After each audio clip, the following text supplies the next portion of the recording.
1 minute planking challenge given to my sister.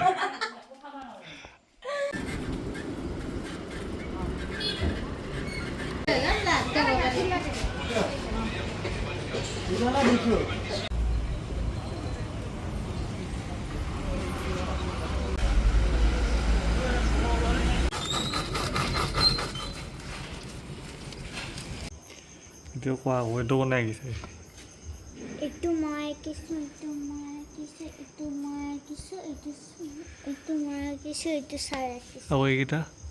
এইকেইটা কোনে আঁকিছে এইকেইটা মই আঁকিছো তুমি আঁকিছা আৰু আঁকা নাই আৰু কেতিয়া তুমি আৰ্ট স্কুলত গৈছিলা আজি আৰু এইটো মই আঁকিছো এইটো ছাৰ এইটো মই ধুনীয়া ধুনীয়া এইটো অকণমান বেয়া হৈছে। এই ৰংবিলাক বাহিৰত যাব নিদিবা হা লাহে লাহে আঁকিবা ধুনীয়া